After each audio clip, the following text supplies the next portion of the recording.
व्यासं शुकं गौडपदं महान्तं गोविन्दयोगीन्द्रमथस्य शिष्यं श्रीशङ्कराचार्यमथाश्च पद्मपादं च हस्तामलकं च शिष्यम्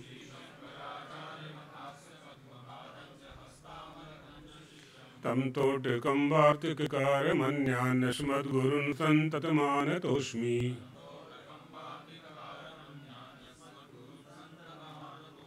श्रुतिस्मृतिपुराणानाम् आलयं करुणालयम् नमामि भगवत्पादं शङ्करं लोकशङ्करम्।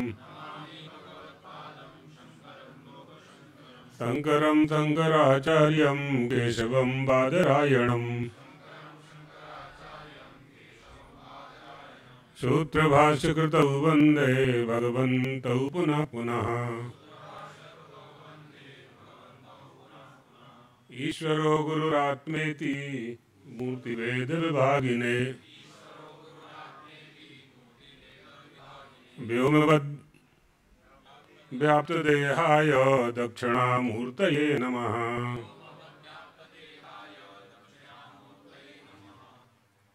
द्वारकाधीश भगवान की, जगद्गुरु शंकराचार्य भगवान की, हर हर महादेव।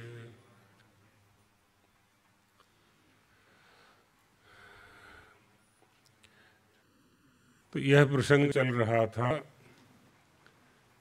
कि जब ज्ञान श्रेष्ठ है और ज्ञान के बिना मोक्ष नहीं हो सकता है, मुक्ति प्राप्त नहीं हो सकती है, तो फिर हमें कर्म में क्यों नियुक्त किया जा रहा है।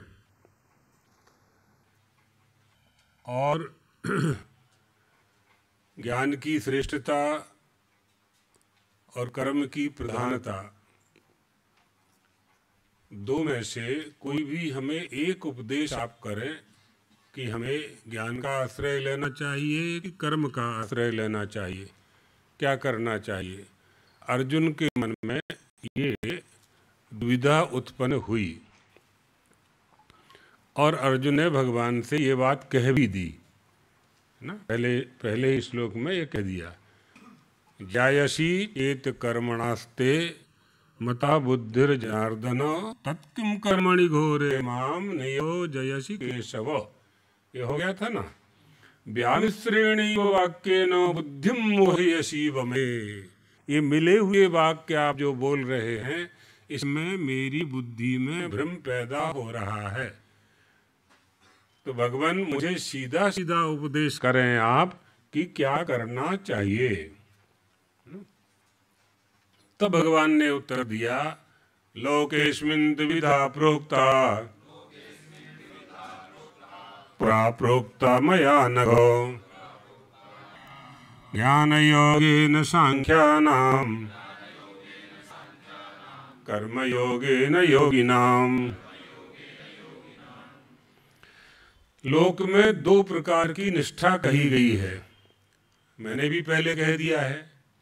सांख्य योगियों की निष्ठा से ज्ञान योग और योगियों की निष्ठा से कर्म योग। आप लोगों की कुर्सी आगे कर लो तो दूसरों को जगह हो जाए, और आगे कर ही ले ना, ऐसे बेलाइन और थी जैसे। आप लोग भी आगे कर लो, बीजा ने मौका मिले ना।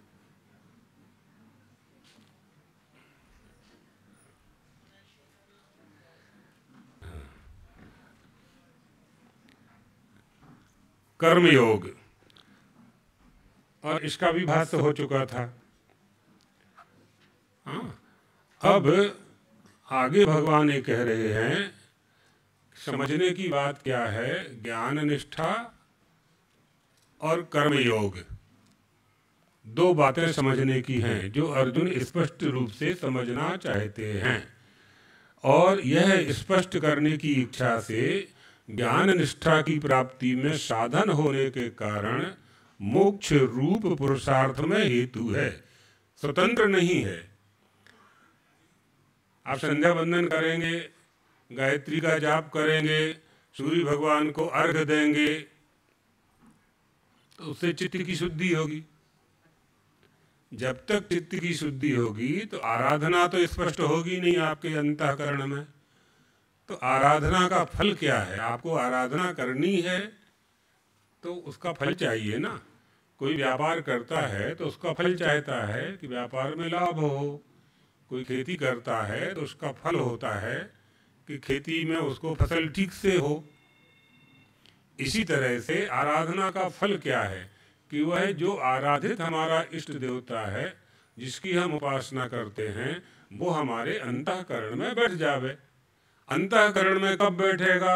जब आपका अंतःकरण शुद्ध होगा, मन शुद्ध होगा, बुद्धि शुद्ध होगी, चित्त शुद्ध होगा, अहंकार नहीं रहेगा, तभी तो वो यहाँ आकर के बैठेगा। तो उसको शुद्ध करने के लिए क्या उपाय है? करना पड़ेगा कुछ ना कुछ। क्या करना है? तो नित्य कर्म करना है। नित्य कर्म में क्या करना है? तो पहले स्नान करना है, संध्या बंदन करना है, माता पिता को प्रणाम करना है, गुरु को प्रणाम करना है, सूर्य भगवान को अर्घ देना है, गौ माता को एक रोटी देना है। हिंदू धर्म है ना, सनातन धर्म है।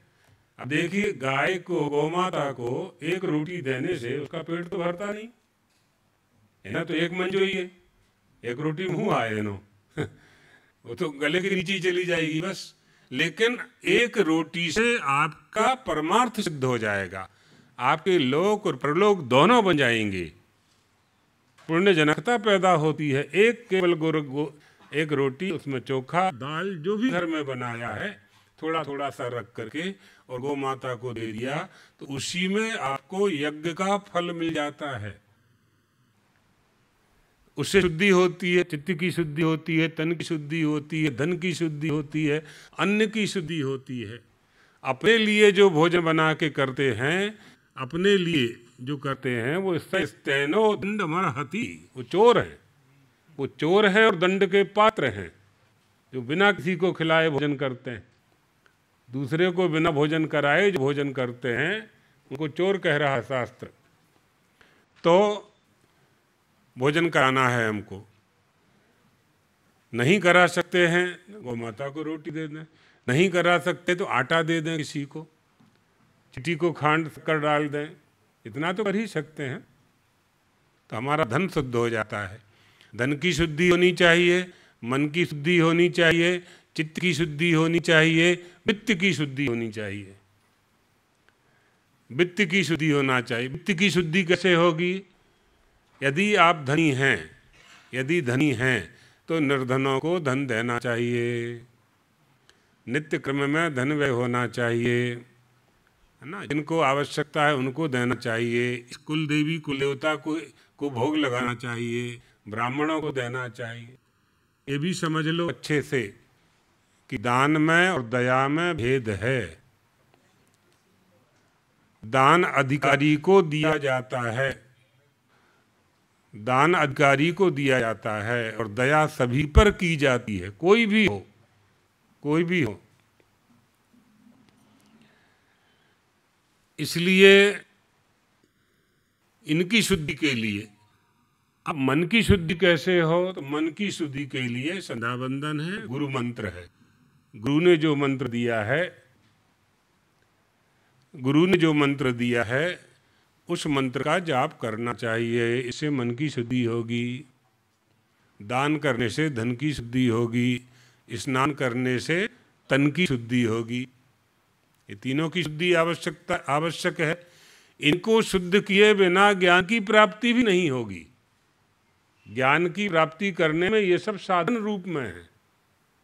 इनको करते रहना है और करना है, लेकिन इनके फल से चिपकना नहीं है, जुड़ना नहीं है, अटैच नहीं होना है। करना कर्तव्य है, इसलिए करना चाहिए। आसक्ति नहीं होना है और कामना भी नहीं करना है, फल की कामना भी नहीं करना है। इसलिए भगवान कह रहे हैं अर्जुन से कि मनुष्य ना तो कर्मों को आरंभ किए बिना निष्कर्मता को यानी योग निष्ठा को प्राप्त हो सकता है, और न कर्मों के केवल त्याग मात्र से सिद्धि पा सकता है। माने ज्ञान निष्ठा को प्राप्त कर सकता है। इसलिए पाप कर्मों का नाश होने पर मनुष्यों के अंतःकरण में ज्ञान प्रकट हो जाता है। आया समझ में? कल के प्रश्न का उत्तर मिल गया। पापों की छीड़ हो जाने के बाद अपने आप यहां ज्ञानोदय हो जाता है। इसका मतलब क्या है कि जो वस्तु आपके पास पहले से है लेकिन वो प्रकट नहीं है, उसको प्रकट करने का जो उपाय बताया गया है, यदि वो है आपने कर लिया। कोई वस्तु आपके घर में है, मालूम नहीं पड़ रही है। उदाहरण से समझ लो, एक पिता के दो बेटे थे। पिताजी का शरीर शांत हो गया, दोनों गरीब हो गए। गरीब हो गए तो पड़ोस में गए। पड़ोस में कहा, काका हमें पैसों की आवश्यकता है, हमारे पिताजी का शरीर शांत हो गया है और हमारे पास कुछ नहीं है। तो उन्होंने कहा कि नहीं, तुम्हारे पिताजी मेरे मित्र थे, उनके पास तो बहुत पैसा था, वो तो लोगों को बहुत दिया करते थे, साहूकार भी थे, साहूकारों के पास तो पैसा होता है। तो कहा नहीं नहीं है, पूरे घर में देख लिया हमने। तो उन्होंने कहा कि ऐसा हो नहीं सकता है, चलो मेरे साथ। तो पड़ोसी को लेकर के दोनों भाई घर में आए। बोले ये बताओ कि तुम्हारे पिताजी कहाँ विश्राम करते थे? तो बताया उन्होंने। पहले गामड़ाओं में तो लोग को दहलान में बरंडा में सोता था ना, तो त्यां वहाँ ले जा करके दिखाया कि यहाँ सोते। तुम लोग कहाँ सोते हो? हम लोग भी यहीं सोते हैं। तो उन्होंने कहा लाओ, तो कुदारी लाओ, त्रिक्रम लाओ, फावड़ा लाओ, खोदो। तो वहाँ खुदाई की तो वहाँ 4 सोने के हंडे रखे हुए थे। कहानी से कोई मतलब नहीं है, कहवानो अर्थ सूझे। पड़ोसी ने वो हंडे ला करके वहाँ नहीं रखे, वो पहले से वहाँ थे, उनको केवल मालूम नहीं था, बस मालूम नहीं था। यही काम गुरु करता है, आपके अंदर बैठे हुए परमात्मा को गुरु प्रकट कर देता है। कोई भी गुरु भगवान का निर्माण नहीं करेगा, आपके अंदर बैठे परमात्मा का दर्शन वो करा देगा, उपाय बता देगा, है ना? यही गुरु का काम है। इसलिए हमारे जीवन में गुरु का महत्व है अपने यहाँ। इसलिए कहते हैं गुरुर् ब्रह्मा गुरुर् विष्णु। सा विलास महामोह ग्राह ग्रासैक कर्मणे। विलास सह समस्त मोहादि जितने भी ये विकार हैं, सबको नष्ट कर देने वाला गुरु होता है। इसलिए गुरु का वर्ण किया जाता है हमारे यहाँ। यस्यानुभव पर्यंता बुद्धि तत्व प्रवर्तते। गुरु की बुद्धि हमेशा तत्व में रहती है, तत्व ज्ञानी होता है वो। इसलिए गुरु का महत्व है अपने यहाँ। तो यहाँ ये भगवान कह रहे हैं, इस पर भगवत पादाद्य शंकराचार्य जी भाष्य करते हुए कह रहे हैं कि ज्ञानम उत्पद्यते पुंसाम क्षयात् पापस्य कर्मणः यथा दर्श तरल पृखे पश्यति आत्मानम आत्मनि। अर्थात पश्यत्यात्मान आत्मनि। क्या है उसमें? पेन दो।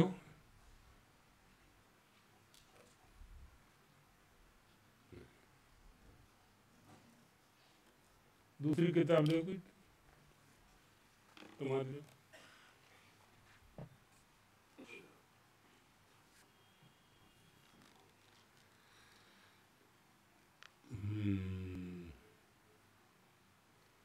लोकेश द्विविधा प्रोक्ता।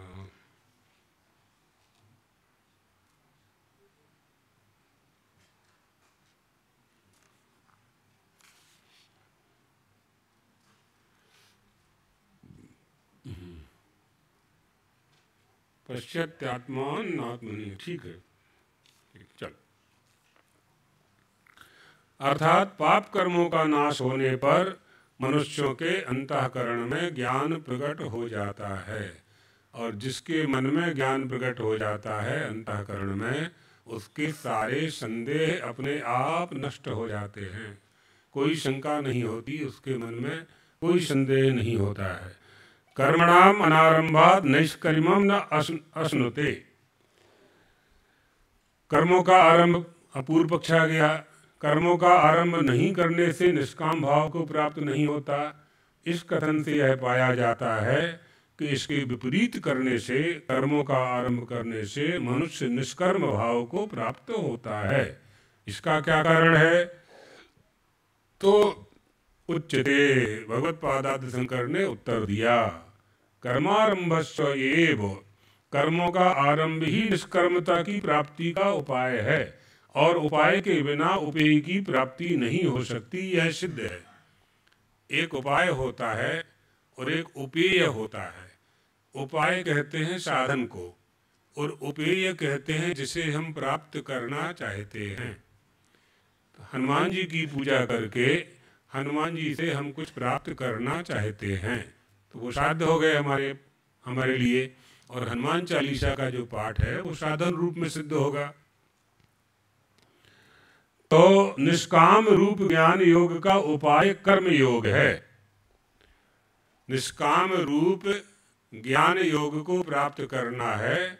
ज्ञान योग को प्राप्त करने के लिए अंतःकरण की शुद्धि आवश्यक है। उसके लिए उपाय के रूप में कर्म योग है। और होता क्या है कि मनुष्य कर्म योग में ही आसक्त हो जाता है, तो ज्ञान तक उसकी गति नहीं हो पाती है, गति नहीं हो पाती है। कर्म योग से प्राप्त होने वाले जो साधन हैं उनमें इतना आकर्षण है, इतनी रमणीयता है, इतनी मधुरता है कि मनुष्य उसी में चिपक करके बैठ जाता है, निकलना नहीं चाहता, आगे बढ़ना नहीं चाहता। अनविचार रमणीय सदा संसार भयंकर भारी, सुख संतोष दया कृपा से सुखकारी उपकारी। अनविचार से ये रमणीय है। संसार के जितने भी सुख हैं ये अनविचार से, बिना विचार करने के, विचार नहीं करने के कारण ही अच्छे लगते हैं। लेकिन जब विचार करने की शक्ति हमें आ जाती है, हम चिंतन करते हैं, विचार करते करते करते विवेकवती बुद्धि का आगमन हम में हो जाता है, तो फिर लगता है कि नहीं, इन सब का प्रयोग शरीर के पोषण के लिए है। शरीर के पोषण के लिए भोजन तो करना ही पड़ेगा। शरीर को जिंदा रखने के लिए भोजन भी चाहिए, जल भी चाहिए, कपड़े भी चाहिए, मकान भी चाहिए, दुकान भी चाहिए, है ना। लोग कहते हैं ना, रोटी कपड़ा मकान सभी को चाहिए। हम लोग नहीं कहते, हम लोग कहते हैं कि रोटी कपड़ा मकान के साथ शांति चाहिए। रोटी कपड़ा मकान मिल जाए और शांति न मिले आपको तो तुम कर सो ये नो, तुम्हें क्या करोगे उसका? आपको आप 5 लाख रुपए का पलंग खरीद लें, उसमें 50,000 का गादला बिछा लें, आपको रात में नींद ना आए तो क्या करोगे आप? नींद किस में आएगी? शांति से ही आएगी। जब आप निश्चिंत होंगे तभी तो निद्रा देवी आपके ऊपर आक्रमण करेगी। और जब आप चिंता में होंगे, आप लोगों की भाषा में टेंशन बोलते हैं ना, हाँ, डॉक्टरों के पास लोग जाते हैं, टेंशन हो गया, काहे का टेंशन हो गया? जब तुमको पता है कि टेंशन हो गया है तो उसको दूर करो। ऐसा रोग तो है नहीं कि मालूम नहीं है। बोले हमारा बेटा, कल ही एक माता जी आई थी, हमारा बेटा डिप्रेशन में चला गया। उसी को ले आओ, तुम्हें तो है नहीं डिप्रेशन, उसको लाओ, हम उसको उपाय बताएंगे है ना। तो जब आपको पता है कि ये हमको हो गया है तो वो क्यों हुआ है, उस कारण को दूर करो, आगे नहीं होगा, आगे नहीं होगा। आपको पता है कि हमारी सब्जी काटने में उंगली कट गई है, तो जब उंगली कट गई तो उसका इलाज कराते हो ना। तो जब आपको पता है कि डिप्रेशन है तो डिप्रेशन ना हो ऐसा उपाय करो। नहीं करते, डॉक्टर को जाएंगे, डॉक्टर को 5,000 दे आएंगे, लेकिन उसको जो टेंशन है, उसको जो डिप्रेशन हुआ है, उसको निकालने का उपाय नहीं करेंगे। हमारी जो मानसिक स्थिति है उसी के कारण ये सब होता है ना। तो हमारे मन में क्या है, जो मन में है वो होता है क्या? आप अपने मन के अनुसार पूरे जीवन भर चल पाते हो क्या? नहीं चल पाते हो। किसी के द्वारा आप चलाए जाते हो तभी चल पाते हो, तो उसी पे छोड़ो ना फिर सब कुछ। कौन दुखी होना चाहता है, लेकिन होते हैं। कौन निर्धन होना चाहता है, लेकिन होते हैं। कौन रोगी होना चाहता है, लेकिन होते हैं। तो ये सब जब हमारे बिना चाहे हो रहा है, सब कुछ हमारे बिना चाहे हो रहा है, तो कर्तव्य करना हमारा काम है, हमें करते रहना चाहिए। बिना किए हुए नहीं बैठना है। गच्छन पिपील को चींटी चलते चलते पहाड़ चल जाती है, और अगच्छन बैनते योपी पादम एकम न गच्छति। गरुड़ जी अगर न चलें तो 1 किलोमीटर भी आगे नहीं जा सकते हैं, 1 पग भी आगे नहीं जा सकते हैं। चलते रहना चाहिए। चरई बेती चरण वही मधु विंदति। चरने वाले को मधु प्राप्त होता है। मधु यानी मधुरता, मद प्राप्त होता है, यानी मीठी वस्तु प्राप्त होती है। वो मीठी वस्तु क्या है? हमारा सुख, हमारी शांति, हमारा आनंद। वो कैसे प्राप्त होता है? जिनको सब कुछ प्राप्त हो गया है और उनके दुख का कारण क्या है? जिन्हें सब कुछ प्राप्त हो गया है उनके दुख का कारण क्या है? जिन्हें प्राप्त नहीं है वो दुखी हैं, ये मान लेंगे, अभाव के कारण दुखी हैं वो। लेकिन जिनको मिल गया है उन्हें दुख क्यों है? जो पद उनको चाहिए था वो मिल गया, जो परीक्षा दी थी उसमें पास हो गए, जिस पद के लिए लक्ष्य बनाया था, टारगेट किया था, वो पद भी मिल गया, उसके बाद दुख क्यों आया फिर हमें? ये बात है। तो रोटी कपड़ा मकान से दुख नहीं जाने वाला है। रोटी कपड़ा मकान से देह को सुख मिल जाएगा, शरीर को शांति मिल जाएगी। कॉलोनी में, सोसाइटी में, गांव में, नगर में आप श्रेष्ठता को प्राप्त कर लेंगे, लेकिन अंदर का सुख अगर चाहिए तो उसके लिए तो आपको शांति ही प्राप्त करनी पड़ेगी। हरे यद्यपि दिष्टापि हरि कमल जो पीबा तथापि ना मनश्शांति सर्वम विस्मरणाद्रते। मनुष्य को शांति कब मिलेगी? जब सब कुछ छोड़ देगा। क्या छोड़ देगा? मन से छोड़ देगा। ऐसा कुछ नहीं कि घर छोड़ के चले जाओगे तो आपको शांति मिलेगी, है ना? अकेले घर छोड़ने से शांति नहीं मिलने वाली है, मन से निकलना चाहिए। भगवान श्री हरि भी उपदेश दें, ब्रह्मा जी भी उपदेश करें, लेकिन हम पहले का नहीं भूलना चाहते हैं यदि, तो हमें शांति प्राप्त नहीं हो सकती। इसलिए विस्मरण, प्रपंच का विस्मरण और परमात्मा का स्मरण, है ना? इसलिए शास्त्रकार कहते हैं न संसार में कोई विपत्ति है न कोई संपत्ति है। मन भगवान को भूल जाना विपत्ति है, भगवान को याद रखना, स्मरण करते रहना संपत्ति है।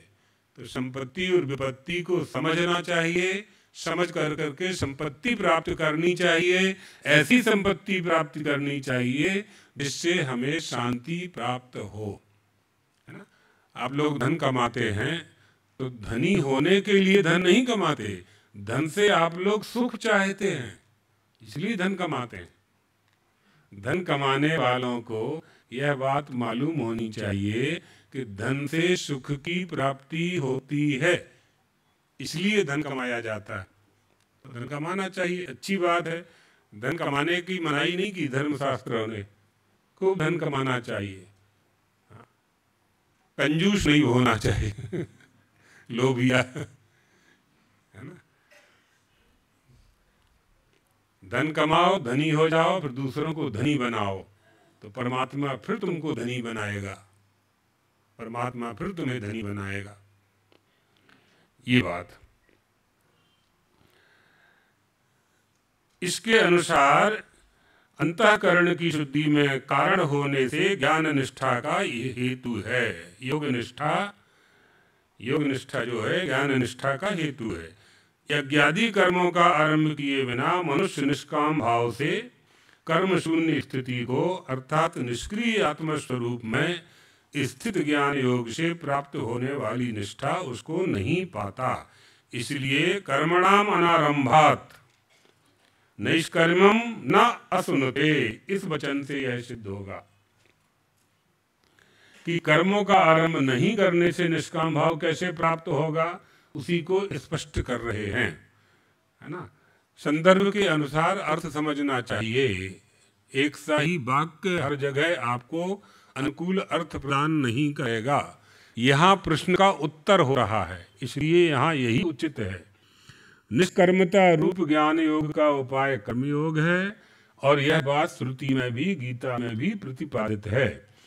श्रुति में प्रस्तुत ज्ञेय रूप आत्मलोक को जानने का उपाय बताते हुए उस आत्मा को ब्राह्मण वेदाध्ययन और यज्ञ आदि के द्वारा जानने की इच्छा करते हैं। कर्मयोग को ज्ञान योग का उपाय बताया, अर्थात आगे भगवान कहेंगे 5वें अध्याय में, संन्यासस्तु महाबाहो, तो बिना कर्मयोग के संन्यास प्राप्त करना कठिन है। योगी लोग आसक्ति छोड़ करके अंतःकरण की शुद्धि के लिए कर्म करते हैं।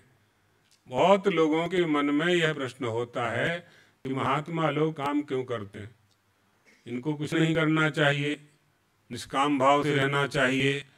लेकिन अंतःकरण की शुद्धि के लिए काम करना ही होता है। आंख बंद करना भी कर्म है, आंख खोलना भी कर्म है, संध्या बंदन करना भी कर्म है, संध्या बंदन कराने का आदेश देना भी कर्म है। ये नहीं छोड़ा जा सकता, ये सब नित्य कर्म है। आसक्ति की बात है, आदि शंकराचार्य जी ने भी कर्मों का निषेध नहीं किया है, आसक्ति का निषेध किया है। कर्म फल तृष्णा का निषेध किया है, फलाभिसंधि का निषेध किया है। कर्म के फल को प्राप्त करने की तुम्हारी जो तृष्णा है वो नहीं होनी चाहिए।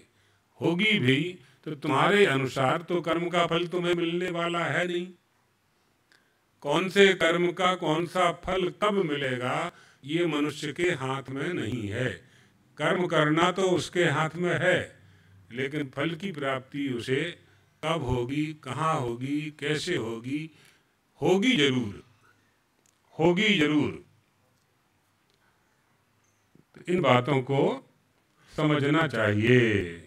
अब यहाँ शंका हुई, फिर पूर्व पक्ष फिर आ गया कि अभयम सर्वभूतेभ्यो दत्वा निष्कर्मम आचरेत। सब प्राणियों को अभयदान दे करके संन्यास ग्रहण कर ले। तो यहाँ कर्तव्य कर्मों को त्याग की बात की जा रही है, माने निष्कर्मता दिखाई जा रही है। और लोक में कर्मों का आरंभ न करने से निष्कर्मता चाहने वालों के कर्मों के आरंभ में प्रयोजन। तो इस पर भगवान कहते हैं, आद्य शंकर कहते हैं, केवल संन्यास से अर्थात बिना ज्ञान के केवल कर्म परित्याग मात्र से मनुष्य निष्कर्म रूप सिद्धि को प्राप्त हो जाता है। ज्ञान योग से होने वाली स्थिति को नहीं पाता। स्पष्ट कर दिया, कस्मात् पुनः कारणात्, बिना ज्ञान के कैसे संभव है। कर्म संन्यास मात्र से मनुष्य को निष्कर्मता कैसे प्राप्त हो सकती है। तो इसकी इस इच्छा को जान करके भगवान कहते हैं, अगर ये मान लिया जाए कि हम कुछ भी ना करें क्योंकि भगवान का आदेश है निष्कर्म भाव से रहें, तो एक उत्तर तो उसका दे दिया गया। दूसरा उत्तर भगवान स्वयं दे रहे हैं, बिना कुछ किए काम आपका चलेगा नहीं, क्योंकि यह स्पष्ट है कि एक क्षण भी कोई मनुष्य बिना कुछ किए बैठ नहीं सकता, कुछ ना कुछ करेगा। कुछ नहीं करेगा तो सोचेगा। यहाँ बैठा है सत्संग में और मन चला गया बंबई में, है ना। ये मन तो बड़ा चंचल है मनुष्य का। तो मन को वश में करने के लिए उपाय तो करना ही पड़ेगा। 3 व्यक्ति एक साथ खड़े हुए हैं और 2 व्यक्ति बात कर रहे हैं आपस में, तीसरा व्यक्ति बिल्कुल नजदीक में ही खड़ा हुआ है। फिर भी वो कहता है कि फिर से कहिए आपने क्या कहा। तो उन दोनों ने कहा कि तुम इतने पास में खड़े हुए हो, फिर क्यों पूछ रहे हो कि हमने क्या कहा। तो वो कहता है कि मेरा मन कहीं चला गया था। तो कर्णेंद्री तो वहीं थी, कान तो तुम्हारा वहीं था, मन गया था ना। मन चला गया था, कान तो नहीं गया था। तुम्हारे शरीर में से कान निकल करके कहीं जा नहीं सकता मोटर गाड़ी में बैठ के। कर्णेंद्री कहाँ जाएगी? आपके साथ चिपकी हुई है जन्म से। तो इसका मतलब यह है कि कर्णेंद्री का संचालन यानी कानों का संचालन मन के पास है, नेत्र का संचालन मन के पास है, जीवा का संचालन मन के पास है। हमारी जो 5 ज्ञानेंद्रियां हैं, 5 कर्मेंद्रियां हैं, इनका संचालक मन है। इसलिए मन को यदि वश में कर लिया जाता है तो सब अपने आप वश में हो जाते हैं। इसलिए रुद्र सूक्त में आप लोग पाठ करते हैं, तन्मे मनः शिव संकल्प मस्तु। हे प्रभो देवादिदेव महादेव, मेरे मन को शिव संकल्प वाला बना देना। माने शिव माने कल्याण, संकल्प माने प्रतिज्ञा। तो मेरे मन को शिव संकल्प वाला बना दीजिए, ये प्रार्थना की जा रही है। कब शिव संकल्प वाला बना दीजिए? का जाग्रतो दूर मुदयति दैवन। जागृत अवस्था में मेरे मन को शिव संकल्प वाला बना दीजिए। स्वप्न में नहीं कह रहा है, सुषुप्ति में भी नहीं कह रहा है, केवल जागृत अवस्था में जाग्रतो दूरम। जागृत अवस्था में ही ये मन बहुत दूर चला जाता है, बहुत दूर चला जाता है। यहाँ बैठे हैं और चला गया, कहीं भी घूम रहा है। शरीर यहाँ बैठा है, हम घूम रहे हैं। तो मन को वश में करना चाहिए। स्वप्न अवस्था में क्यों नहीं कहा जा रहा है? क्योंकि स्वप्न अवस्था में हम गाढ़ी नींद में सो जाते हैं, तो हमारा मन हमारे पास होता ही नहीं है। मस्त होकर के सो रहे हैं, नींद, आंख बंद है, नींद लगी है, नाना प्रकार के स्वप्न देख रहे हैं। मोह निशा सब सोवई हारा, देखहि स्वप्न अनेक प्रकारा। जही जग जामनि जागहि जोगी, परमारथी प्रपंच वियोगी। मोह की निशा में सब सो रहे हैं, नींद आ गई, भोजन खूब ज़्यादा कर लिया, रात्रि में सोने के पहले दाल भात खा लिया, तो भात में ज़्यादा नशा आता है, चावल में ज़्यादा नशा आता है। इसलिए समझदार लोग रात्रि में कम खाते हैं, ताकि सवेरे जल्दी उठें और नींद जितनी होनी चाहिए उतनी आए, तो शरीर स्थूल ना हो। इसलिए रात्रि में कम खाना चाहिए, है ना। चातुर्मास वगैरह में तो एक समय ही भोजन करना चाहिए, रात्रि को दूध फल आदि लेना चाहिए। ऐसे सब अपने यहाँ वेदों में, आयुर्वेद भी है, आयुर्वेद में इस विधान किया गया है। और एक विधान बनाया है कि सूर्यास्त के पहले खा लो। जैनी लोग अंथु करते हैं, जैन धर्मावलंबी सूर्यास्त के बाद नहीं खाते हैं, तो उससे भी स्वास्थ्य ठीक रहता है। इस तरह से स्वप्न में तो हमें कोई चिंता रहती नहीं है, और सुषुप्ति अवस्था में हमारा मिलन परमात्मा के साथ होता है। जागृत अवस्था, स्वप्नावस्था, सुषुप्ति अवस्था। सुषुप्ति अवस्था में हमारा मिलन प्रतिदिन परमात्मा के साथ हुआ करता है। आपके घर में कोई मेहमान आया और उसने कहा कि आपको नींद आई, तो आप कहते हैं कि ऐसे सोए, हमें कुछ मालूम ही नहीं पड़ा। अहम सुखम अस्वाप्सम न किंचिद वेदिशम। मैं ऐसा सुख से सोया कि मुझे कुछ पता ही नहीं चला। तो तुम सुख से सोए, ये किसे पता चला? वो कौन है? आप सुख से सोए और कह रहे मुझे पता ही नहीं चला, तो ये जो पता चला वो किसको चला कि तुम सुख से सोए, है ना। इसी अवस्था को सुषुप्ति अवस्था कहते हैं। ये कारणावस्था है ना, ये अज्ञान की अवस्था है, यही अज्ञानावस्था है। तो वो जो जानने वाला है वो अहम, जागृत अवस्था, स्वप्न अवस्था, सुषुप्ति अवस्था, ये तीनों अलग अलग हैं, तीनों अलग अलग हैं। लेकिन तीनों में विचरण करने वाला अहम एक है, तीनों में विचरण करने वाला मैं एक है, तभी तो एकता बनेगी ना। साक्षी एक है, अवस्थाएं तीनों अलग अलग है। तो रुद्र सूक्त में कहा तन्मे मनहा शिव संकल्प मस्तु, मेरे मन को शिव संकल्प वाला बना दीजिए। मन बड़ा चंचल है, जैसे ही जागृत होता है, सो करके सवेरे उठता है, तो तरह तरह की कामनाएं उत्पन्न उसी समय से होने लगती हैं। आज ये काम करना है, आज वह काम करना है, तैयार होना है, फिर स्नान करना है, मंजन चाहिए, ब्रश चाहिए, दूध चाहिए, कॉफी चाहिए, नाश्ता चाहिए, गाड़ी, ड्राइवर, चाबी, कितना प्रपंच में पड़ जाता है। उठते से ही बिल्कुल 6 बजे से चालू। कोई भी वस्तु अगर समय पर नहीं मળી तो क्रोध આવી જાય છે। તમે એટલા ધ્યાન નથી રાખી શકો છો, હું કમાને લાવું છું, તમે જમો છો नहीं, क्रोध आ गया, इच्छा पूर्ति नहीं हुई तो क्रोध आएगा। क्रोधात भवति सम्मोहा, सम्मोहात स्मृति विभ्रमः। तो ये सब एक दूसरे का तारतम्य है। तो जागृत अवस्था में मन की चंचलता, बहिर्मुखता को कैसे बस में करें, उपाय बताया गया। भगवान देवादिदेव महादेव की आराधना करो। वो मेरे मन को, हे देवादिदेव महादेव, मेरे मन को शिव संकल्प वाला बना दीजिए, कल्याणकारी बना दीजिए। मंत्र के द्वारा, मंत्र की आराधना के द्वारा देवता से कहा जा रहा है। ये तो सब मंत्र ही है ना। तो देवाधीनम जगत सर्वम मंत्राधीनम तु देवता, ते मंत्रा ब्राह्मणाधीनम तस्मात् ब्राह्मण देवता। इसलिए ब्राह्मण को देवता कहते हैं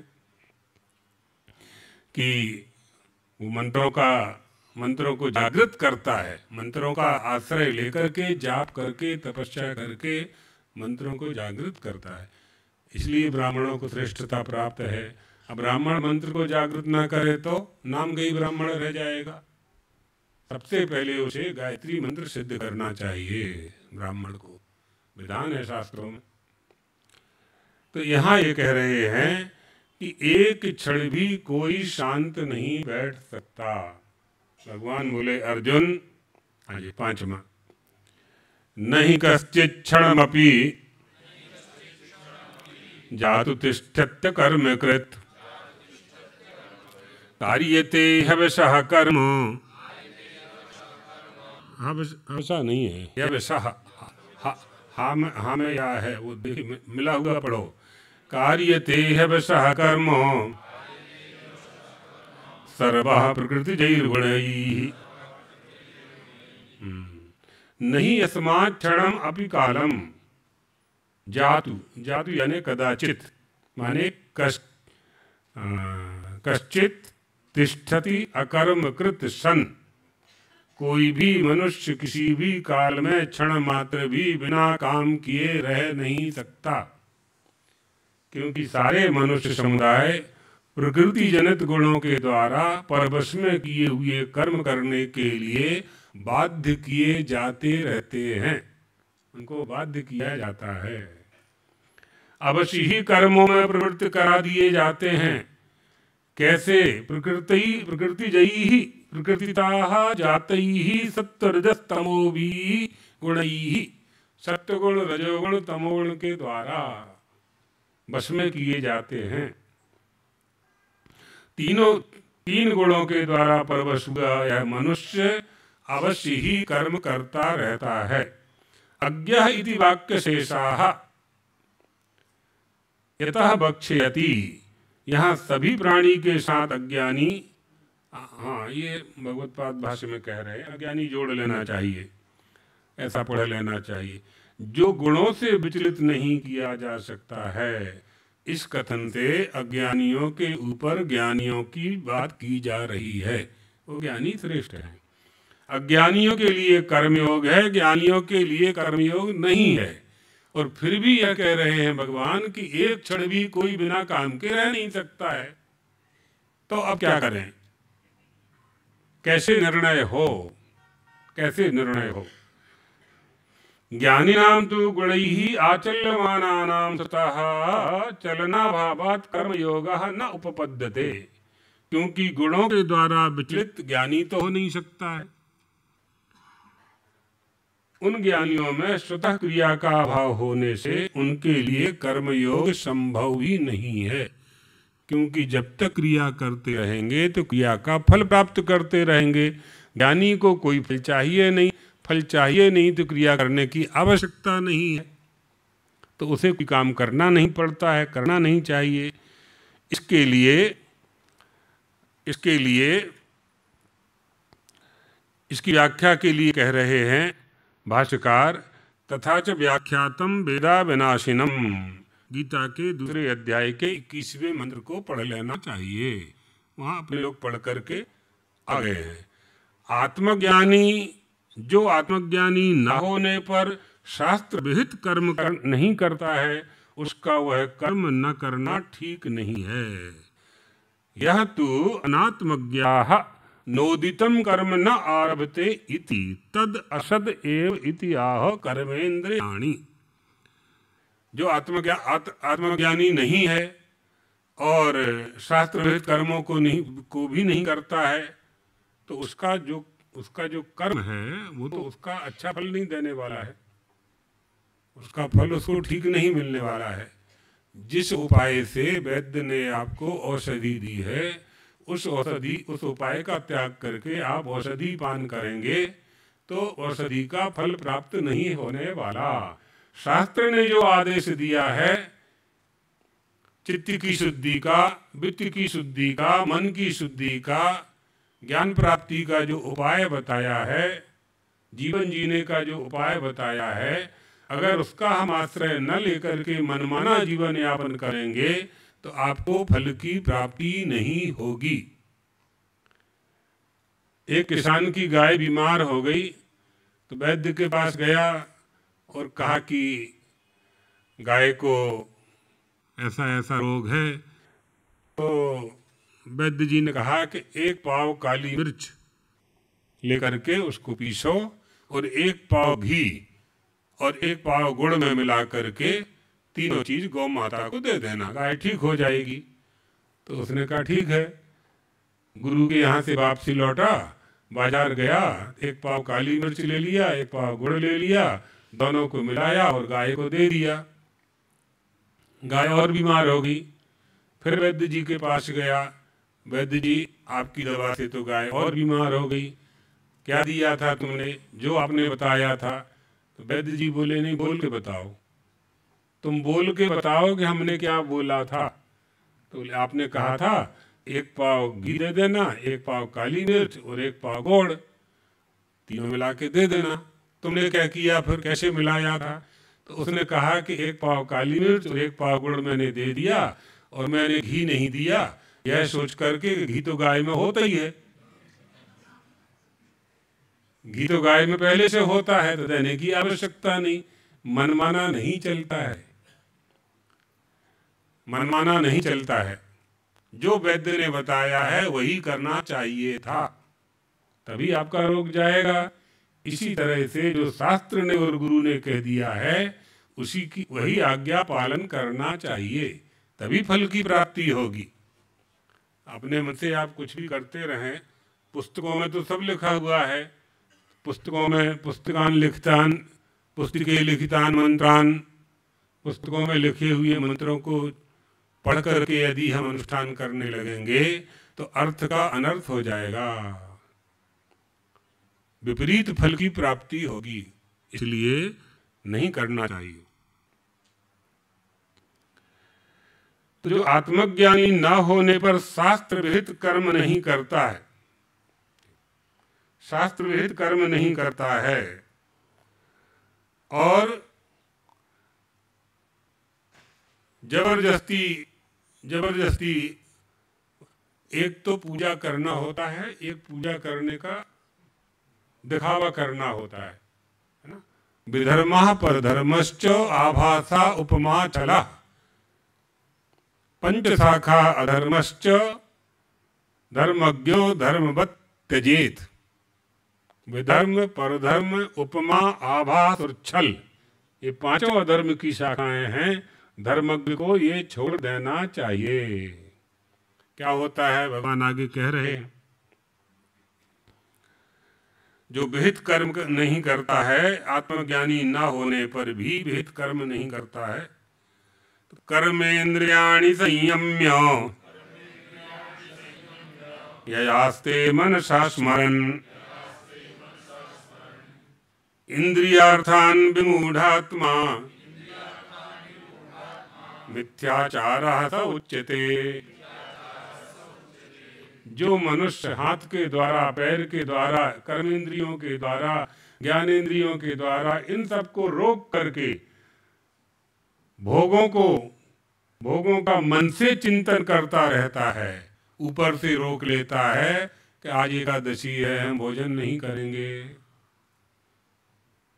ऊपर से रोक रहा है, और जैसे ही मन से भोग कर रहा है, सहन नहीं हो रहा है, हलवा की सुगंध आ रही है। अब घर में सभी तो एकादशी नहीं रहते हैं, तो हलवा बनता है, सास व्रत है, बहू नहीं रहती है, तो सास तो अपने लिए भोजन बनाएगी, तो छौंक की सुगंध आई, उसकी जीभ में पानी आ गया, है ना। यानी जबरदस्ती रोकना और मन से भोग करना, इंद्रियों को वश में न करना। अर्थात स्पष्ट कह रहे हैं कि जो मूल बुद्धि मनुष्य समस्त इंद्रियों को हठपूर्वक ऊपर से रोक करके उन इंद्रियों के विषयों का चिंतन करता है, उसी को मिथ्याचारी कहते हैं, माने दंभी कहते हैं। यही मिथ्याचार है। जिन इंद्रियों का जो विषय है, लेकिन उन इंद्रियों को तो आपने रोक लिया, लेकिन मन से भोग हो रहा है, मन से भोग हो रहा है। अब आंख ने सोने को देखा तो सोने को प्राप्त करने की इच्छा हो गई, स्वर्ण अच्छा लगता है, इच्छा हो गई, तो देखा कि लोग तो खड़े हुए हैं, अब जबरदस्ती रोक लिया, लेकिन मन वहीं लगा है सोने में, आगे बढ़ गया, चला गया, मौका नहीं मिला, चोरी नहीं की, लेकिन चोरी करता तो और पाप लगता, पाप में पाप महान पाप हो जाता। स्वर्णस्तेयी च मद्यपः, सोने की चोरी करना और शराबपान करना ये महापाप में आता है, दोनों महापाप है। तो मन से कामना बना ली, ये मिथ्याचार है, ये भी नहीं होना चाहिए। इसी को ढोंग कहते हैं, इसी को पापाचार कहते हैं, ये नहीं होना चाहिए। विमूढ़ात्मा विमूढ़ान्तःकरणाः मिथ्याचाराः, मिथ्याचारा का अर्थ किया मृषाचाराः पापाचाराः स उच्यते। दो अर्थ और कर दिए मिथ्याचार के, मृषाचार और पापाचार, छठवें श्लोक के नीचे। उसी को ढोंगी कहते हैं और मिथ्याचारी कहते हैं। आगे भगवान कहते हैं, इंद्रियों को वश में करके अनासक्त भाव से जो कर्मयोग का आचरण करता है वो श्रेष्ठ है। कर्म की प्रशंसा की जा रही थी ना, उसका कारण बता रहे हैं। यस्त्विन्द्रियाणि मनसा नियम्यारभतेर्जन कर्मेन्द्रियैः कर्मयोगम् असक्तः स विशिष्यते। जो पुरुष मन से इंद्रियों को वश में करके अनायास हुए समस्त इंद्रियों द्वारा कर्मयोग का आचरण कर लेता है, वह ठीक है। हे अर्जुन, कर्म का अधिकारी ज्ञानेन्द्रिय को मन से रोक करके वाणी द्वारा, हाथ द्वारा जो आचरण करता है, किसका आचरण करता है? का आसक्ति रहित होकर के कर्मयोग का आचरण करता है। दूसरे की अपेक्षा वह मिथ्याचारियों से श्रेष्ठ है। बहुत अच्छे से समझना, मन लगा करके, तो ही इसमें आनंद आएगा, नहीं तो नहीं। मजा अच्छा तो होगा लेकिन मजा नहीं आएगा, अंदर से प्रफुल्लता नहीं आएगी। अब ये जो कहा जा रहा था कि नहीं कर्म करें कि कर्म ना करें।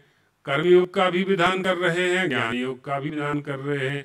योग विषयक बुद्धि का भी उपदेश हो रहा है और ज्ञान विषयक बुद्धि का भी उपदेश हो रहा है। क्या करना चाहिए? भगवान बड़ा संकट। लोकेस्मिन् द्विविधा प्रोक्ता, भगवान ने कहा कि हाँ ये तो हमने कहा है, लेकिन अब समझो, तुम इस बात को तुम समझो। उसी को भगवान क्रमशः एक एक करके अक्षरशः समझाने का प्रयास कर रहे हैं कि सारी इंद्रियों को अपने अपने वश में कर लेने के बाद भी अगर मन से हम मिथ्याचार करते रहे, उससे तो अच्छा है कर्म योग। सारी इंद्रियों को रोक करके जबरदस्ती वश में करके मन से उन इंद्रियों के विषयों का यदि हम भोग करते हैं तो वो मिथ्याचार है। उससे अच्छा तो यह है कि कर्मेंद्रिय ही कर्मयोग मसक्तः सा विशिष्यते। कर्मयोग का आश्रय ले लें, कर्म करें अनासक्त भाव से, वो उससे अच्छा है ना। अब इसका अर्थ नहीं है कि ज्ञान से कर्म अच्छा है। यहाँ स्थिति वैसी है, संवाद संदर्भ वैसा है, विषय वैसा उपस्थित है। इससे बहुत से लोगों ने यही बना लिया कि ज्ञान कर्म का समुच्चय होता है। भगवान श्री कृष्ण का अभिप्राय ज्ञान कर्म का समुच्चय है, ज्ञान कर्म का समुच्चय नहीं है। यहाँ प्रतिज्ञा है, अगर ऐसा करता है तो, अर्थात मिथ्याचार करता है तो, मिथ्याचार न करके कर्मयोगी बन जा, कर्म करने लग, वो उससे अच्छा है। तो उससे उसकी तुलना, उससे वह अच्छा है, यह सिद्ध करने के लिए 7वां श्लोक है।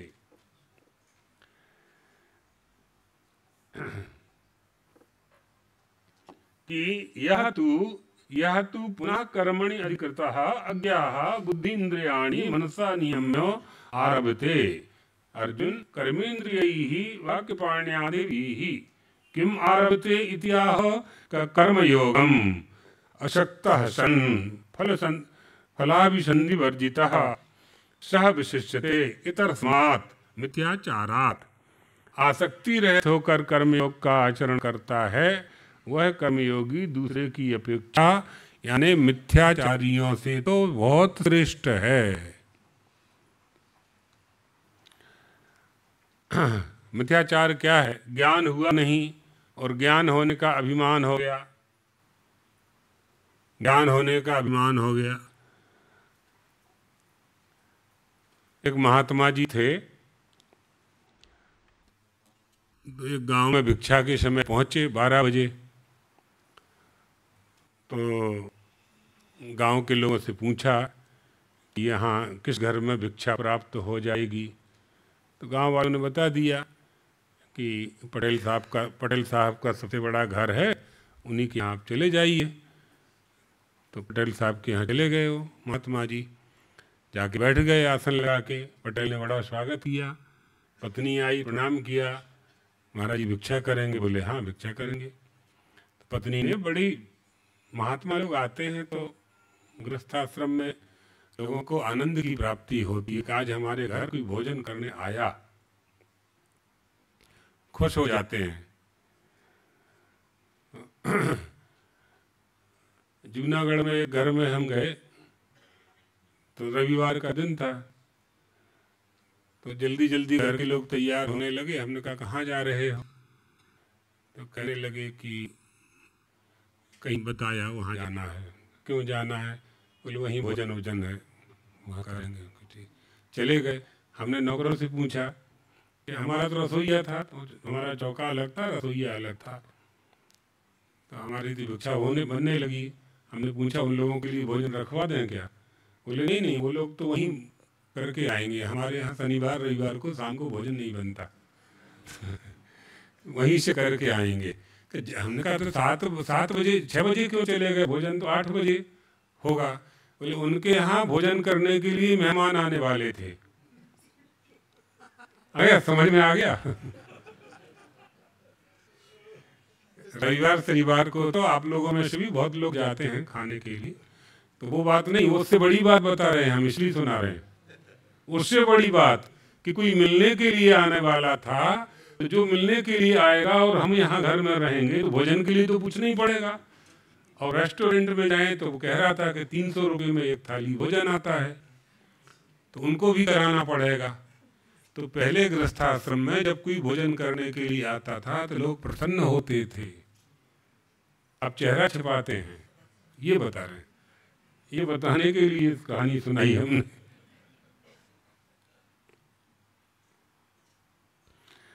तो महात्मा जी से कहा उन्होंने कि भोजन करें। तैयार होने लगा भोजन, बहुत अच्छा अच्छा भोजन बनाया। पत्नी ने कहा अपने पति से, पटेल जी से, कि महात्मा जी से कहो स्नान कर लें, 12 तो बज गए हैं। तो पटेल आए, उनसे कहा महात्मा जी से, महाराज स्नान कर लो। अब कड़कड़ाती ठंड का समय था।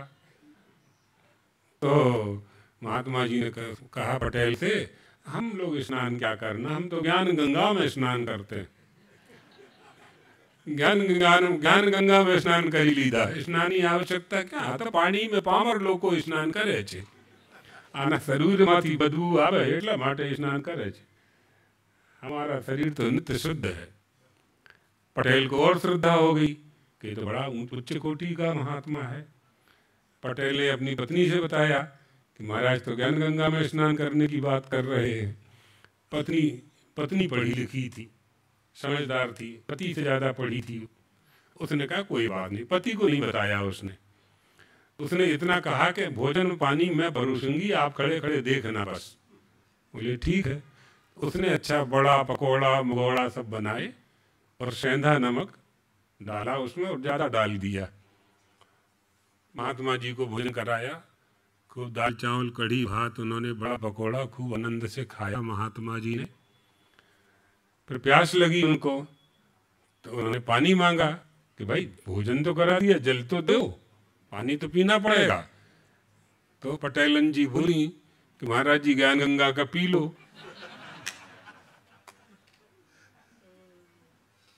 तो व्यवहार की बात परमार्थ में नहीं चलती। कहवानो अर्थ શું છે? व्यवहारनी बात, व्यवहार और परमार्थ को आप ये करोगे तो संसार में रह नहीं पाओगे, है ना। बद्रीनाथ में रहने वालों का चल जाए, जो तपस्या करने के लिए गए हैं जूनागढ़ की पहाड़ी में, जंगलों में, अरण्य में, उनको व्यवहार की आवश्यकता नहीं है। लेकिन जो व्यवहार में यदि हैं तो न जातु तिष्ठत्य कर्मकृत, एक क्षण भी बिना कुछ किए रह नहीं सकते। तो ये ब्रह्म ज्ञान ऐसे काम नहीं पड़ता। ब्रह्म ज्ञान पायो नहीं, कर्म दिए छटकाए, तुलसी ऐसी आत्मा सहज नरक में।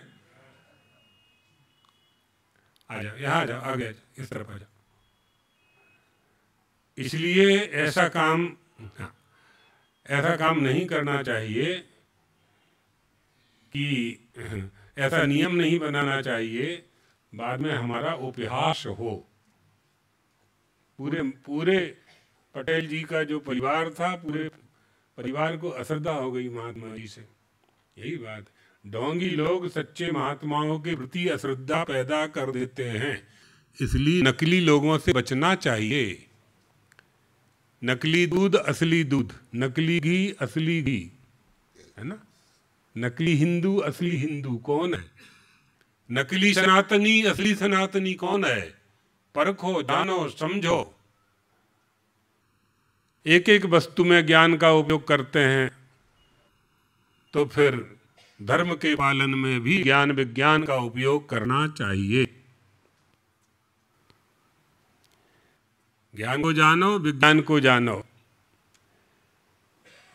कल हमारा प्रवचन था यहाँ सामने जो संस्था है इसरो में, हमने वहाँ यही कहा, धर्म विज्ञान, धर्म और धर्म का विज्ञान दोनों को जाने।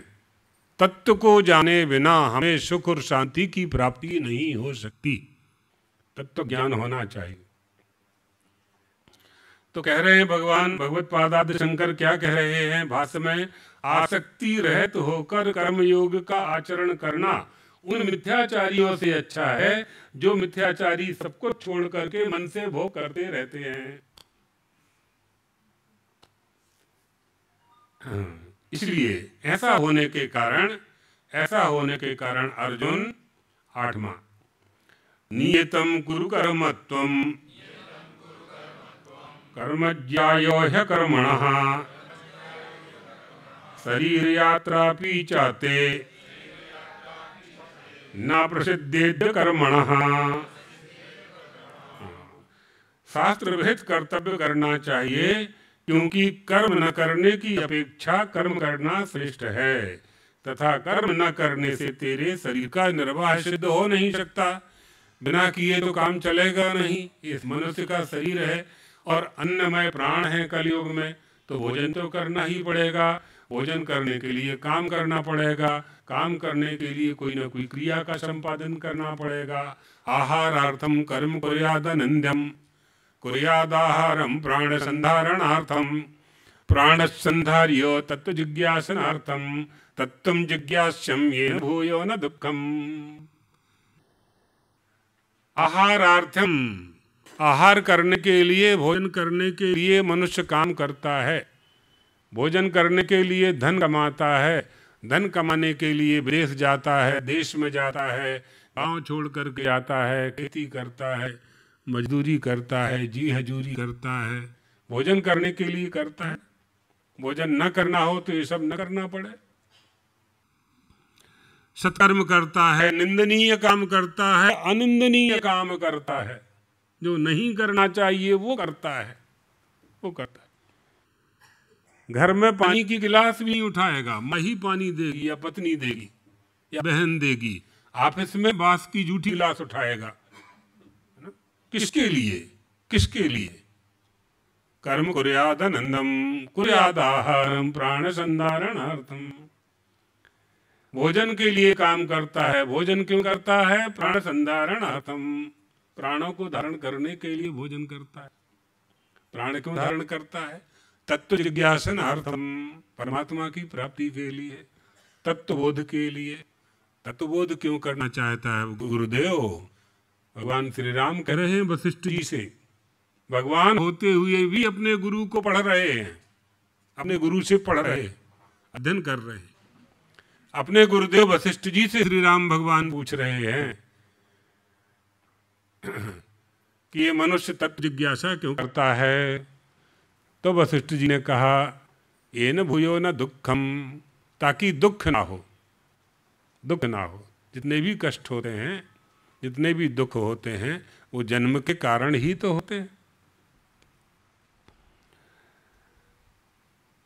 तो श्री राम ने पूछा, गुरुदेव मनुष्य को दुख क्यों होता है? दुख क्यों होता है? तो वशिष्ठ जी ने बताया कि बेटा इसका जन्म होता है, इसलिए दुख होता है। जन्म ही हमारे दुख का मूल कारण है। और जन्म हो जाए और अज्ञान आ जाए तो दुख पे दुख, है ना।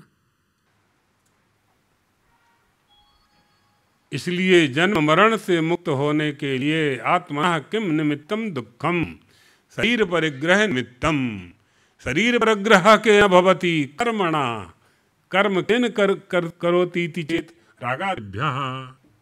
ये सब एक दूसरे का संबंध है। तो यहाँ समझना यह है अपने को कि मिथ्याचार से तो अच्छा है कि हम सत्कर्मों को करें।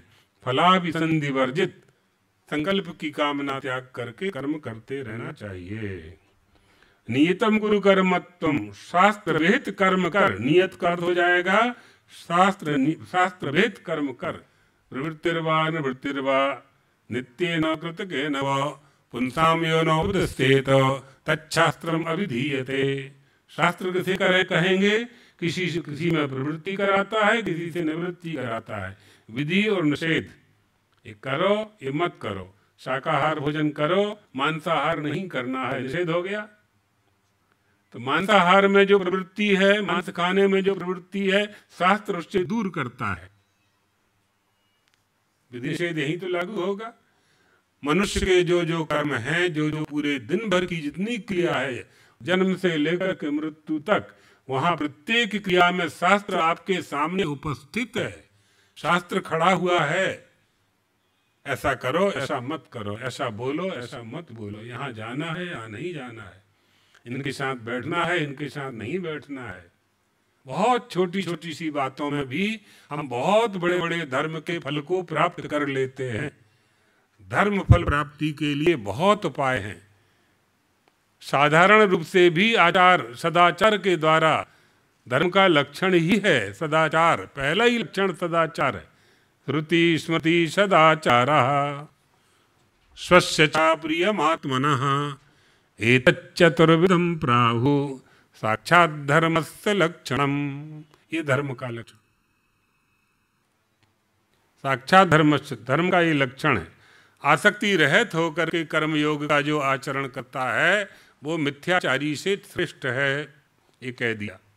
इसलिए नियतम नित्यम यह यस्मिन् कर्मणि अधिकृतः, जो कर्म वेदों में किसी फल के लिए नहीं बताया गया है, फलायचा अश्रुतम तद नियत कर्म, ऐसे जिस कर्म का जो अधिकारी है, तत्कुरु त्वम, हे अर्जुन उस कर्म को तुम करो, वही नियत कर्म है। यतः कर्मज्ञायाः अधिकतरम फलताः नित्य, नियत अर्थात नित्य कर्म का तुम आचरण करो, क्योंकि कर्म के न करने की अपेक्षा कर्म करना परिणाम में श्रेष्ठ है, इसलिए करना चाहिए। कथम शरीर यात्रापि शरीर स्थिति ही अपि च ते तब न प्रसिद्धेत, क्योंकि कुछ भी न करने से तेरी शरीर यात्रा तो चलेगी ही नहीं, ये देह चलेगा नहीं, ये मनुष्य का शरीर चलेगा नहीं, कुछ ना कुछ तो इसे करना पड़ेगा तुम्हारे शरीर के निर्वाह के लिए। कर्म करने और न करने में जो अंतर है वो संसार में बिल्कुल प्रत्यक्ष दिखाई पड़ता है। यदि तुम यह समझते हो कि कर्म बंधन कारक हैं तो कर्म नहीं करना चाहिए, तो यह समझना भी तुम्हारी भूल है। क्योंकि ये भूल क्या है, संकल्प से कर्म करते हैं। जब आपके मन में ये संकल्प बन जाए कि हम कर्म करेंगे तो बंधन में पड़ेंगे, तो कर्म ही न करें, और न कर्म न करें ऐसा हो नहीं सकता है। तो संकल्प रहित होकर के ही कर्म करना है। तो कर्म तो होगा, लेकिन उस कर्म में आपका बंधन नहीं होगा, आप उसमें आसक्त नहीं होंगे, और बिना किए आप रह नहीं सकते हैं। जब बिना किए आप नहीं रह सकते हैं और कर्मों का त्याग हो नहीं सकता है, तो ऐसी समस्या बीच में आने पर क्या निर्णय हो? तो निर्णय यही होगा कि आसक्ति रहित होकर के काम करना चाहिए। क्योंकि आसक्ति सहित जिन्होंने काम किया है, कर्म किए हैं, उनको भी बहुत बार संकल्प और आसक्ति के सहित कर्म करने के बाद भी उस कर्म का फल उन्हें प्राप्त नहीं हुआ है, नहीं हुआ है। आप लोगों के बीच में व्यवहार में ही ऐसा है। बहुत से लोगों ने 50 लाख रुपया लगाया, 1 करोड़ रुपया लगाया और कारखाना शुरू किया, कोई काम शुरू किया, सफलता नहीं मिली, बंद हो गया। जो मूल मूड़ी थी वो भी चली गई आपकी। ऐसे बहुत से केस आपको सुनने में मिलेंगे। तो किया तो करने के बाद भी सफलता क्यों नहीं मिली? करने के बाद भी सफलता नहीं मिली, आपके हाथ में नहीं है ये सब। जो आपने किया है वही आपके हाथ में है, बस आपके बस में वही है, वही उतना ही आपका अधिकार है करना। बाकी का काम ईश्वर का है, वो ईश्वर ही करेगा। क्यों वो करेगा? क्योंकि आपके जन्म में भी आपका अधिकार नहीं था। उसके अनुग्रह से और हमारे संचित पुण्यों के प्रभाव से ही हमारा जन्म हुआ है। तो ईश्वर के अनुग्रह से जब सारे काम हो रहे हैं, तो हम संकल्प कर भी लें, आशा बना भी लें, तो क्या आवश्यकता है? मिला तो है नहीं। हमने बताया था ना परसों, 40 लड़के एक क्लास में परीक्षा देने के लिए बैठे और 30 पास हो गए और 10 फेल हो गए। पढ़ाई तो 40 ने एक सही की थी ना, से बस उनका एक ही था सबका। परिश्रम भी किया, मेहनत भी किया, तो 10 फेल हो गए तो नहीं मिला ना उन 10 को फल। क्यों नहीं मिला, आप इसमें जाओ। जब इसमें जाओगे तो उत्तर पाओगे तो फिर आपके मन में भी धीरे धीरे धीरे ये ज्ञान पैदा होगा कि भाई हमें तो काम करने में ही अधिकार दिया है ईश्वर ने, सो हमें करना चाहिए, खूब मेहनत करनी चाहिए, खूब मेहनत करनी चाहिए। 16 घंटा मेहनत करें हम, उसके बाद भी सफलता नहीं मिलती है, तो इसका मतलब यह है कि जो काम हमारे मन का नहीं हो रहा है वो उसके मन का हो रहा है, उसके मन का हो रहा है। और कई बार ऐसा होता है कि कोई कुछ काम नहीं करता है और चला जा रहा है और रास्ते में ही उसको एक थैले में 50 लाख रुपया पड़े हुए मिल जाते हैं, प्राप्त हो जाता है। ऐसे भी सुनने में आता है, समझने में आता है। इसका निर्णय कर पाना बहुत कठिन काम है, अंत पा लेना बहुत कठिन है, इसलिए हमें कहीं न कहीं स्थिर होना पड़ता है। तो ईश्वर में ही स्थिर होना चाहिए कि ईश्वर की इच्छा से ही हमारी देह का संचालन हो रहा है और हमें करते रहना चाहिए, बस इतनी ही बात समझनी है। उसी का उपदेश भगवान श्री कृष्ण अर्जुन को यहाँ दे रहे हैं।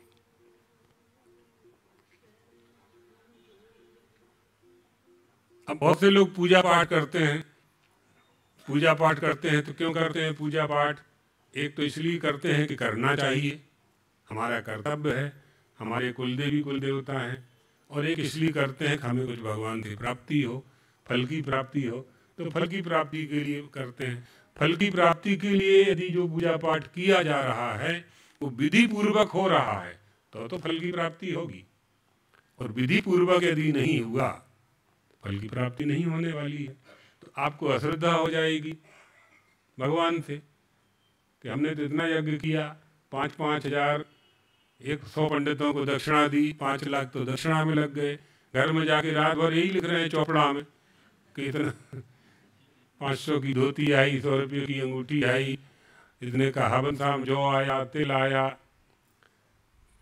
तो शास्त्रीयता के साथ वो काम हुआ है कि नहीं हुआ है? इसलिए ये कहा जाता है बार बार कि हिंदुओं को, सनातन धर्मावलंबियों को अपने धर्मशास्त्र पढ़ना चाहिए। जब अपने धर्मशास्त्र हम पढ़ेंगे तो हम हमारा निर्णय कभी गलत नहीं हो सकता। हमें ज्ञान होगा, हमें बोध होगा। ये बात है। आस्था होना चाहिए, पहले तो हमें धर्म के प्रति आस्था होना चाहिए। हम सनातन धर्मावलंबी हैं, हिंदू धर्मावलंबी हैं, तो हमारे धर्म के प्रति आस्था होना चाहिए। आज सनातन धर्म के ऊपर, हिंदू धर्म के ऊपर ही हमला हो रहे हैं, सबसे अधिक हमला हमारे ऊपर ही हो रहे हैं। बांग्लादेश का सुन लिया ना आपने, हमने ही बांग्लादेश बनाया था, भारत ने ही बनाया था ना। क्या हो रहा है वहाँ? 135 हमारे मंदिर तोड़ दिए वहाँ, 135 मंदिरों को जमी जोत कर दिया गया, हम पर ही हमला हो रहे हैं। तो हम धर्म विमुख हो जाएं, धर्म विमुख, ये षड्यंत्र चल रहा है हम लोगों के खिलाफ, विधर्मियों द्वारा षड्यंत्र करवामा आवे छे। हिंदुओं के प्रति आक्रमण करके, कई तरह के आक्रमण चारों तरफ से, अलग अलग धर्मावलंबी संप्रदाय, धर्मावलंबी क्या कहें, धर्म तो अपनी है, संप्रदाय वाले जिन्होंने जो धर्म प्रारंभ किया है उसको वो धर्म कहते हैं, जिन्होंने जो विशेष पद्धति संप्रदाय प्रारंभ किया है उसको वो धर्म कहते हैं। तो चलो, धर्म अगर कहते भी हो आप, तो फिर धर्म शब्द का अर्थ समझो, तो फिर उसको धर्म शब्द के अनुसार ही पालन करो, उसी के अनुसार उसे पालन करो। कोई आपसे कहे, कोई बड़े व्यक्ति से, गांव के सरपंच से, कोई गांव के लोग कहें कि हम आपको बहुत मानते हैं, हम बहुत आदर करते हैं, आप तमें वडील छो हमारा गामना, गार्जियन छो, तमें सरपंच छो। तो यदि आप ऐसा कहते हैं तो फिर आपको वैसा ही करना चाहिए। ऐसा नहीं चलेगा कि आपने कह दिया कि हम आपको बड़ा मानते हैं और वो जो कहता है वो आपको नहीं करना है। तो आप कहते हैं हम शास्त्रों को मानते तो हैं, शास्त्रों को मानते तो हैं, लेकिन हवन में घी डालेंगे, डालडा घी से हवन करेंगे। तो ऐसा तो यज्ञ तो मानेंगे लेकिन यज्ञ की विधि नहीं मानेंगे, तो ऐसा तो नहीं हो सकता है। विधि पूर्वक यदि आप पालन नहीं करेंगे तो यज्ञ का फल प्राप्ति ही नहीं होगा। इसलिए हमारी श्रद्धा धर्म के प्रति, राष्ट्र के प्रति, हमारी संस्कृति के प्रति, हमारे संस्कारों के प्रति बिल्कुल ऐसी होना चाहिए जैसे धनी व्यक्ति की श्रद्धा धन के प्रति होती है, जैसे गरीब की श्रद्धा धन कमाने के प्रति होती है, जैसे किसान की श्रद्धा अनाज पैदा करने के प्रति होती है, व्यवसायी की श्रद्धा कारखाने के प्रति होती है, पंडित की श्रद्धा, ब्राह्मण की श्रद्धा संध्या वंदन करने के प्रति होती है, जैसे गोपालक की श्रद्धा गौ माता के प्रति होती है। इसी तरह से जब हमारी श्रद्धा धर्म, यज्ञ, जप, तप, मख, स्वाध्याय के प्रति होगी तभी उसका फल प्राप्त होगा। और ऐसा व्यवहार में करते हैं आप लोग। आपका बालक पढ़ करके आता है तो आपके घर में जो बहू बेटियां हैं वो होमवर्क कराती हैं। क्यों कराती हैं? स्कूल में तो पढ़ के आया है, कोचिंग करके आता है, फिर भी माँ पूछती है खोल पन्ना खोल के दिखाओ क्या पढ़ के आए। उसका चेक करते हैं, बस्ता चेक करते हैं। तो आप निष्ठा दृढ़ कर रहे हैं ना, उसकी आस्था दृढ़ कर रहे हैं आप। ऐसी ही निष्ठा धर्म पालन के प्रति होना चाहिए। बेटा तूने संध्या की कि नहीं, भस्मी लगाई कि नहीं, चांदला किया कि नहीं, ये बात। जो स्कूल चांदला करके ना जाने दे, टीका लगा करके ना जाने हम हिंदू हैं, हमें तिलक करना चाहिए। हमारा प्रतीक है, हिंदू होने का प्रतीक है तिलक। जो स्कूल ना जाने दे उस स्कूल में जाओ मत। नया स्कूल खोल लो, क्या करोगे पैसों का, कहाँ ले जाओगे? नया स्कूल खोलो जहाँ विज्ञापन कर दो, जाहिरात कर दो कि तिलक वाले बच्चे ही हमारे यहाँ आए और इतनी कम फीस में हम पढ़ाएंगे। 10 अरबपति मिलकर के खड़े हो जाएं तो पूरे गुजरात के कितने जिले हैं गुजरात 33 जिलों में एक जिले में एक स्कूल बन जाए कि तिलक लगाने वाले ही पढ़ेंगे। यहाँ करना नहीं चाहते हम, पैसा खर्च करना नहीं चाहते हैं, ये मुश्किल है।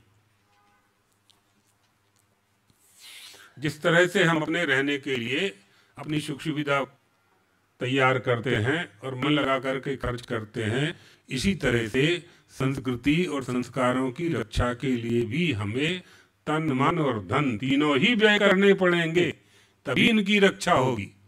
कहने से नहीं हो सकती। आपको अपने विद्यार्थी को पढ़ाना ही है, बस इतना ही उद्देश्य है ना। तो पढ़ाने के साथ जो संस्कार दिए जाते हैं, आप जहां पढ़ा रहे हैं उनको वहां वो संस्कार नहीं है, तो ऐसे स्कूलों में एडमिशन कराना ही बंद कर दो, अपने आप ठीक हो जाएंगे वो लोग भी। उनका विज्ञापन भी आएगा, जाहिरात आएगी।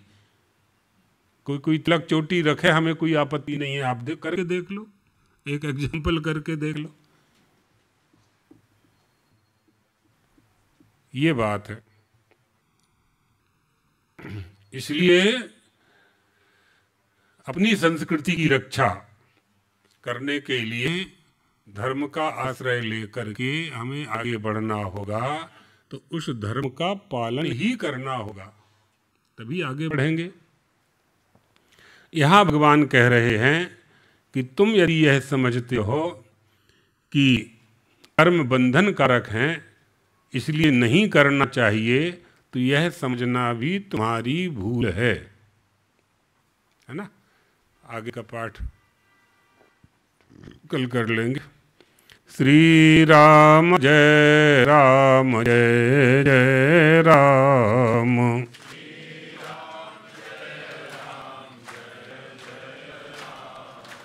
श्री राम जय राम जय जय राम।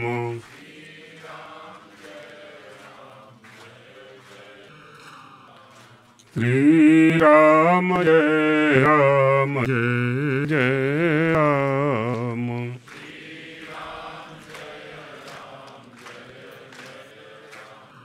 प्यारे जरा तो मन में विचारो,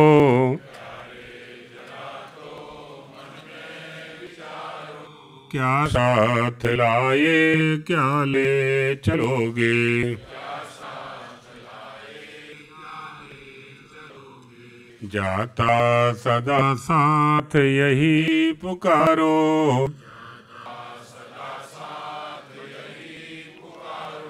गोविंद दामोदर माधवेति।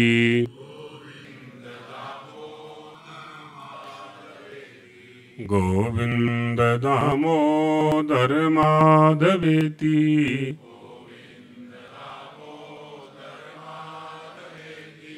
हे कृष्ण हे माधव हे सखेति।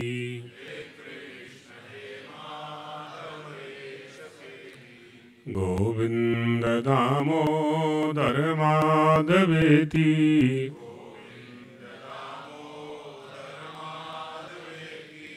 हे कृष्ण हे यादव हे सखेति।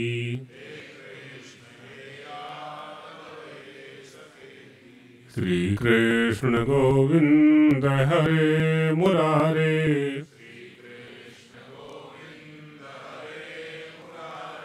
हे नाथ नारायण वासुदेव।